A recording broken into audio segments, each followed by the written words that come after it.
Once upon a time, human being was living a life searching for money, working, spending a lot of time to make money, to buy things. But actually, if you would have asked to these people what was the basic purpose of life, the value, they would have told you, well, naturally, it's love, family, charity, solidarity. But then, as a big contrast among this value and what their lives. So, like a big compromise, psychological compromise.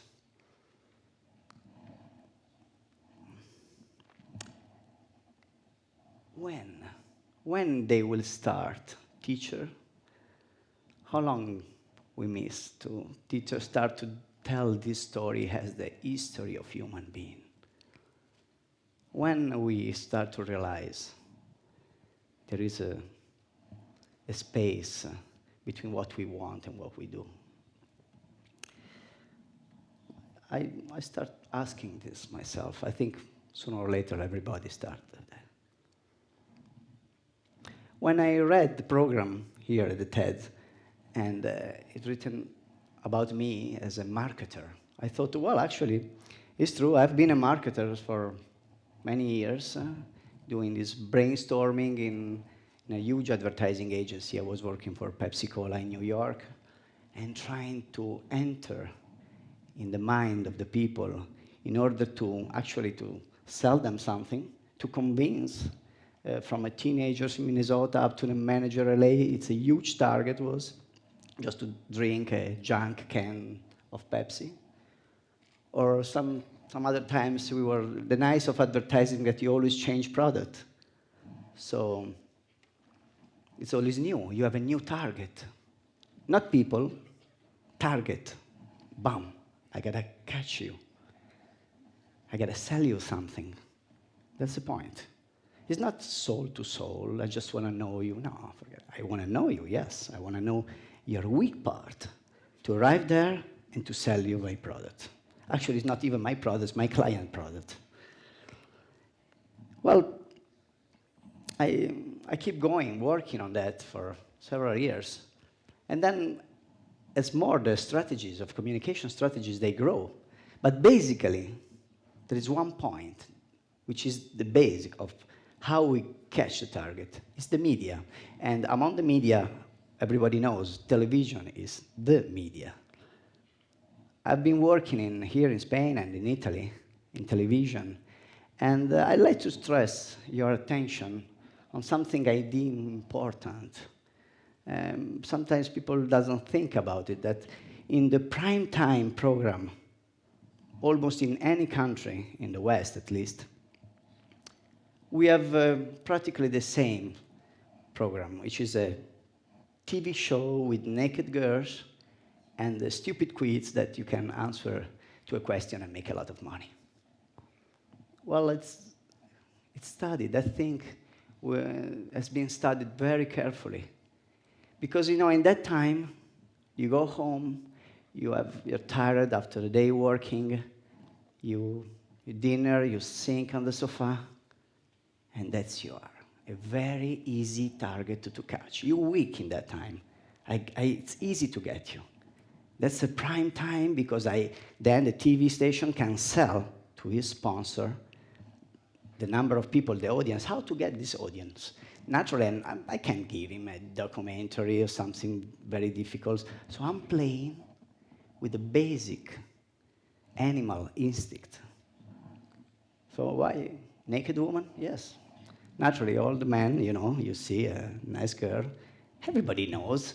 You never have sex with that girl that's appetizing sugar in TV screen. She's there, but it moves something in you, and you maybe register that desire you have subconsciously. Maybe you register the brand, the sponsor we are in the program on that. Well, it's not only about us men, because you women have also a very basic instinct, the need of protection. And if we go on the more lowest level of the need of protection, is the strike of money. And there it is. I show you, with a stupid question, you can have 400,000 euros. Oh, I knew that the answer of that question of the quiz. Yes, naturally, you know. You can do it. It's there. The dream came true, which actually is not true at all. This dream never came true. But that's what I'm telling you. And subconsciously it works. And that is proved by testing. You know, we know that as much we invest, the investment on sponsoring on TV, they always are strongly repaid. Because when you go there to buy the product, you go there. If you don't think about, which is very important not to think about, when we work on marketing, well, not only on marketing, advertising, but anything, in politics and religions, the best way is you don't think. As less you think, as better it is. The power is getting there. But not only religious and political power, even economical power. As less you understand what's happening, what you're buying, maybe it's damaging, like Tony said before, you buy a shirt and you're damaging because slavery is working for that shirt, but you don't know, don't think about. So our information TV, they give us our different information about that. Well, arrive at a certain point, I'd like to show you a slide. Please, Rafa, give me this slide, thank you. This was I think it is Frederick Beigbeder. It's a marketing man or advertising man like me, and he wrote this. In my job, nobody wishes your happiness because happy people does not consume. Interesting, doesn't it? I'm coming from Africa a few days ago. So many people smiling. They consume very little, I swear. And how much depression? We found it here. How much anxious is, our happiness in consuming, we find it. We can tell to the next generation, well, we consume so much, we're so happy. Now we can't. Well, after a while, I start looking for myself and say, I want to be more ambitious. I want more ambition on myself. I want to see if I am a target too. I look at myself as a target, and I discover I was an easy target to catch. I was buying the best product, which is the idea. We live in a competitional world. We have to make money, and with that money, we can buy our happiness. I was doing that. When I realized that I was in that cage, I just say, I shut out, I go away. Fortunately, I love mountains. I've been traveling in the mountains, many places, and I start knowing people in a different way, not as a target, just sharing, just going, knocking at the doors, and asking hospitality to the people, talking to the people, and that's a real globalization. I found a new globalization, something that enriched me so much because that was the way in order to start finding who I want to be. If I grow on a system where all we grow here, but if I want to see other tradition, other customs, then you open your mind, and then you start understanding. That's starting a brothership, also relationship with most of the people around the world. Because charity, well, if it's just there, you know, you just pay something to help the people. But if you start knowing them, going there, and it's not only helping, it helps yourself. So I started traveling that much, and I kept traveling for many years. I spent 1 year in India and South America and Africa. Then I arrived at a point when I arrived in a country, and I would like you to do a little trip with us, because I've been to a country where I couldn't come back just enriched for what I found. But I have to do something. And that's the marketer came back. This is the country, it's Zimbabwe. Well, nobody would never go there, believe me, unless you want to see the Victoria Falls, but just go there, 5-star hotel, and then leave. Because this is the country. We're talking about a life expectancy that dropped off 20 years in the last 20 years, the highest death among children. A country where they have the lowest GDP in the world.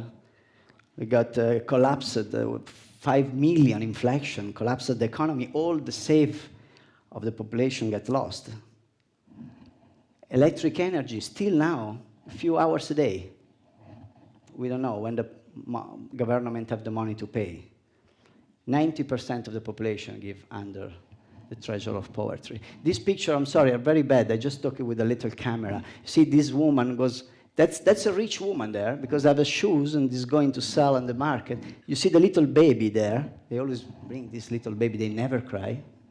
Maybe they smile there. And, well, when I get there, first time, 25% of the people HIV positive. You know what does it mean? 1 every 4. Now, fortunately, it dropped to 14.7, one of the 3 countries with a higher level of AIDS. And, sorry. But that's very important to understand what's happening in that area of sub-Saharan area. We have 2 seasons there, dry season, which is 8 months, and 4 months of watering. But the problem is that it's never enough. And these are 2 pictures I took in different periods. There is not enough water, accessible water. That's typical problem of that area. And when I get there, I arrive in these little villages in the north of Zimbabwe, near to Mozambique, where there is a school with 1,700 kids, an hospital, a little area, actually. But this is very incredible. I don't know if somebody here works on sanitary systems, but look at that. 120,000 people referred to an hospital with 4 doctors, 26 nurses, 140 beds. It's unbelievable. It's unbelievable. They do 390 person treatment every day, 6,000 every patient a year, 6,500. Give birth. We have to think that in Africa, when a woman go getting birth, it's because there's a problem. So most of the time it's a cesarean part. 60% of the patients in the hospital is HIV positive, naturally. How this hospital managed the huge area, because these people is spread out in a huge area. They have 11 sanitary centers where they used to bring a kit of sanitary basic kits and a bag of wheat. You know why? Because they told me first time, well, you know when the doctor told you, get the medicine with the belly full? There, that's the people. That's how they live. On the villages, we have 3,000 people basically living there among the school and the village, and the nursery of the people living in the hospital. And the problem when I left there was that 6 on 7 artesian wells, boreholes, where they get the water, dried up. So they just pick it up a few hours a day, water for that big hospital.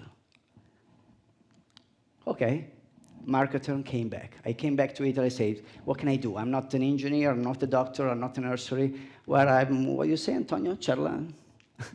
I'm a talker. Chiacchierone, it said in Italian. Just chatting. But chatting is something stupid. I just try to, for the first time in my life, to use the marketing strategies, communication strategies to tell the truth to the people, to tell what's happening here. Just tell them. I open an account where everybody can see exactly what entered and what it coming out, completely free, and in 6 years, I go fast and tell you what we've done. We finish a dam to collect the water from the rain season.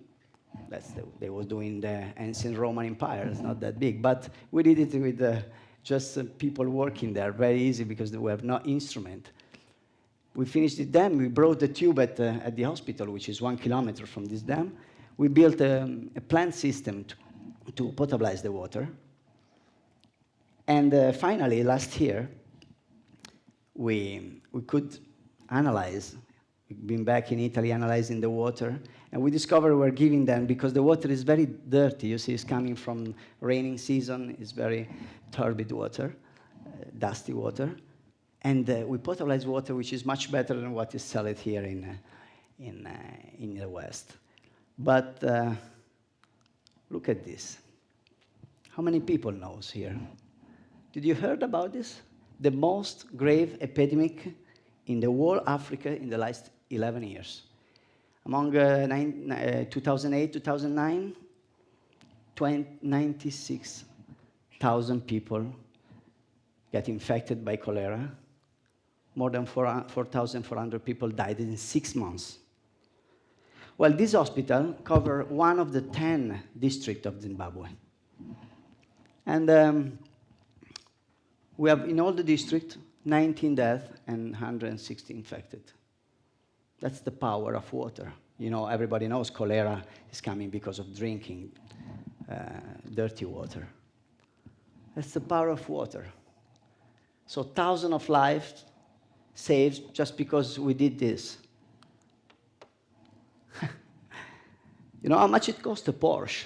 Right now, you got on the list, 158,000 euro. That's what we spend.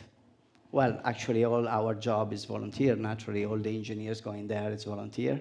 We didn't have any association, big NGO, nothing, just people. I was just speaking like with you, and people help us in very easy, simple way. One gave $10, the other, and we did it. $158,000, the price of a car. How much can cost the life of 1,000 people there? And next generation, because we brought infrastructure there. So we keep forming people. It's incredible, doesn't it? I couldn't believe it at the beginning. We keep going on this project, and naturally we always have things to do. Keep training the plumber, electrician. We keep going on the. I just come back right now from Zimbabwe because we start an irrigational plant, and we have many things to do. Improve the line for distribution. But in this time, I was talking to the people. Many people asked me about the children. You know, Tony told us about how heavy it is. And for me, it was very heavy. This is the last time I saw a child was eating seeds of baobabs in 3 days, a week ago. And many of them are lost. Naturally, orphans, because AIDS killed the average age, my age. So there are so many kids like this. Actually, that was very fun because he saw me first time like this. I say, oh, this man must be very sick, man. They never see white men over there. It's a very rural area. Fortunately, people ask me, and we've done 330 adoption straight to the hospital. No organization, nothing. Just we give information about the kids, and we did it. I just bring it with me when I come, photos about that. And many people write letters. It's nice. It's a good way to make them go to school and survive. Okay, I guess I finished because my time is over. I'm sorry, but I just want to say these things. We said the marketer. I got back to marketing because I'm using the strategies of communication to do this. But simply I change the goal of that. It's no more the profit of a multinational, but it's something that helped me so much. And I have 87 people working with us now. We are so fulfilled, so happy for what we're doing that I could never imagine that is something so great. Somebody called it a donation therapy. I took a conference and a man said, well, that's a donation therapy. Okay, let's call it as you like, but we can go it. It's a new economy. And thank you. Thank you very much.